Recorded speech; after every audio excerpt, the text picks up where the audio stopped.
Vamos a hablar ahora de los actos de corrupción y la difusión de los Vladivideos que dieron inicio a la caída del régimen del expresidente. A continuación, la historia del fin del poder de Alberto Fujimori. Para que la democracia sea una realidad y no un mero formalismo.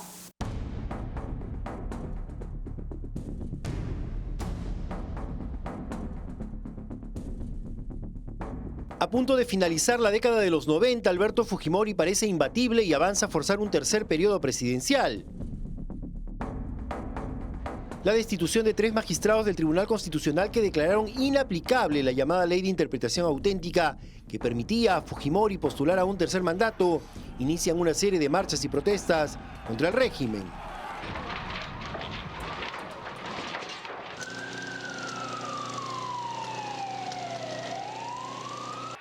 Los estudiantes de universidades públicas y privadas son los primeros en salir a reclamar. Un hecho que aumenta la protesta contra el gobierno es el caso de la falsificación de firmas del Movimiento Perú 2000, un partido formado por su exministro Axalón Vázquez para apoyar su candidatura y darle nuevos aires al fujimorismo. Señores periodistas, he venido a cumplir de acuerdo a ley con el procedimiento de inscripción de la Alianza Perú 2000. Pese a la denuncia, los otros movimientos fujimoristas inscriben la candidatura de Alberto Fujimori para un tercer periodo presidencial ante la protesta de la oposición. La prensa independiente revela el lugar de las oficinas donde se falsificaban miles de firmas para validar la inscripción del movimiento. En diciembre de 1999, Fujimori anunció formalmente su candidatura para una tercera reelección, al afirmar que no había ningún candidato que garantizara la estabilidad económica y política del país.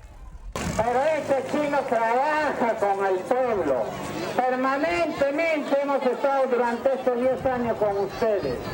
Esta contienda electoral tiene una línea trazada, clara y marcada. La opción es clara: dictadura o democracia.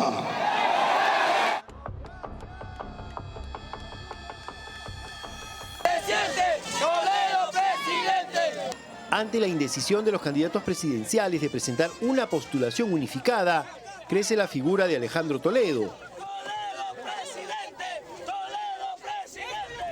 En ese ambiente proliferan las portadas de los llamados diarios chicha, que se dedican a denigrar e insultar a los opositores al fujimorismo.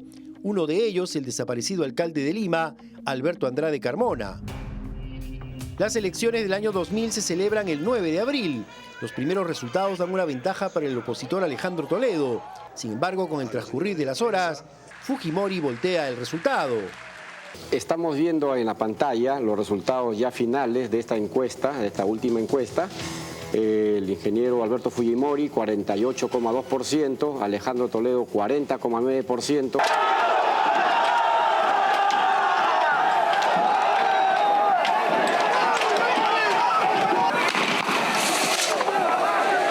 Una serie de marchas y protestas enmarcan el ambiente. La oposición grita fraude. En la segunda vuelta, ante el abandono del opositor Toledo, Alberto Fujimori obtiene un tercer mandato presidencial que no terminará. El ingeniero Alberto Fujimori en esta sesión solemne en el Congreso de la República. Renuevo ante el pueblo mi compromiso de continuar trabajando incansablemente por hacer del Perú un país moderno, un país líder en América Latina, un país para todos los peruanos.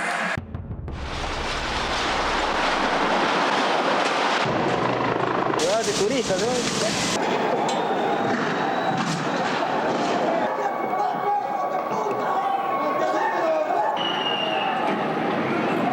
El mismo día de su juramentación, el 28 de julio, el humo de los gases lacrimógenos lanzados contra los manifestantes en la denominada Marcha de los Cuatro Suyos opaca la celebración fujimorista.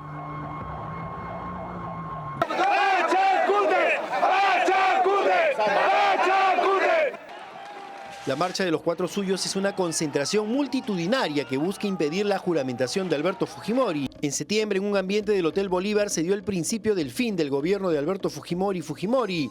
La proyección de un video, luego conocido como Vladivideo, remeció los cimientos del régimen. Aquel día, la dirigencia del Frente Independiente Polarizador proyectó el video en el que se ve a Vladimiro Montesinos entregando $15.000 a Alberto Curi para que deje las filas de Perú Posible y se integre a la bancada de Perú 2000, un acto tránsfuga que fue visto por millones de peruanos.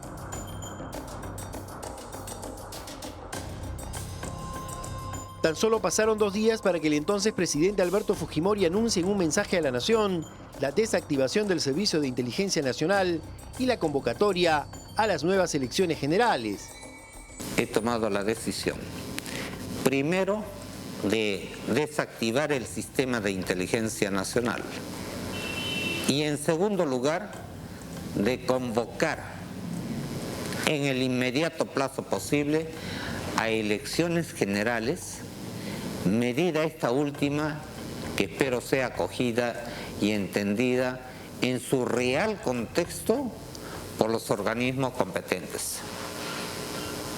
En esas elecciones generales, de más está decirlo, no participará quien habla. Además, empezó una simulada búsqueda de Montesinos que había fugado del país el 29 de octubre en el velero Carisma. A la par, ordena el allanamiento de la vivienda de su ex asesor en busca de videos comprometedores. El 13 de noviembre del 2000, el hoy sentenciado exmandatario fuga del país, aduciendo que asistiría a la cumbre de APEC en Brunei, pero en realidad fue su escala para llegar a Japón. El 19 de noviembre del 2000, el entonces primer ministro Federico Salas informó que Fujimori renunció mediante un fax a la presidencia de la República. En tanto, su socio y asesor, Vladimiro Montesinos, era capturado el 25 de agosto del 2001. El Congreso desestimó su renuncia y declara la permanente incapacidad moral de Fujimori. Lo destituye y elige a Valentín Paniagua como presidente transitorio. Juro por Dios y por la patria que ejerceré fielmente las funciones propias de la presidencia de la República.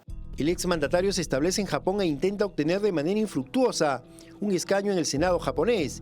Incluso llega a contraer nupcias con una ciudadana de ese país, la empresaria Satomi Kataoka. El hecho de recibir una propuesta de esa magnitud, de un pueblo y una nación tan grande e importante como la del Japón, es obviamente un gran honor. Al tiempo, intentando recuperar su caudal político y creyendo que podría burlar a la justicia internacional, el expresidente viaja a Chile, pero en ese país es detenido y posteriormente extraditado. Tras un largo proceso, Fujimori es sentenciado a 25 años de prisión, tras hallarlo culpable de los delitos de homicidio calificado, asesinato, lesiones graves y secuestro. Este tribunal declara que los 4 cargos objeto de imputación se encuentran probados, más allá de toda duda razonable. Por consiguiente, la sentencia que se emite es condenatoria. Esto por el asesinato de 9 estudiantes y un profesor de la Cantuta y de 15 personas, incluyendo un niño de 8 años, en Barrios Altos. Además, se le condenó por los secuestros del periodista Gustavo Gorriti y del empresario Samuel Dyer en abril de 1992. Le impusieron 25 años de pena privativa de libertad que, computada desde el 7 de noviembre de 2005, en que fue privado de su libertad en Chile, atendiendo a la solicitud de extradición, hasta el 18 de junio del 2006, en que obtuvo libertad bajo fianza, y desde el 22 de septiembre de 2007, en que fue puesto a disposición de este tribunal, vencerá el 10 de febrero del año 2032. Rechazo los cargos, totalmente. ¡Soy inocente! No es la única sentencia que ha recibido el exmandatario. Una primera se dictó el 11 de diciembre del 2007 al probarse que Alberto Fujimori ordenó a un militar suplantar a un fiscal con la finalidad de allanar ilegalmente la casa de Trinidad Becerra, esposa de su ex asesor Vladimiro Montesinos. como inductor del delito de usurpación de funciones en agravio del Estado a 6 años de pena privativa de libertad efectiva y fija en 400.000 nuevos soles. Fallan condenando al acusado Alberto Fujimori a 8 años de pena privativa de libertad. Yo me considero inocente y no estoy conforme con la sentencia, de ninguna manera. En enero del 2015, la Cuarta Sala Penal Liquidadora sentenció a Alberto Fujimori a 8 años de prisión por haber desviado los fondos de las Fuerzas Armadas y el Servicio de Inteligencia Nacional para financiar los diarios Chicha, que apoyaron su segunda reelección. Alberto Fujimori, quien llevó las riendas de la nación durante 10 años, deja un legado controversial. El debate sobre su paso por la historia del Perú no terminará con su muerte. Realmente un interesante recuento y crónica de nuestro compañero Juan Carlos Portilla, que no solamente nos habla de la vida de Alberto Fujimori, sino de estos pasajes importantes de nuestro país, ¿no? Porque Fujimori fue protagonista, como usted lo ha visto, de largos juicios, de amplias investigaciones.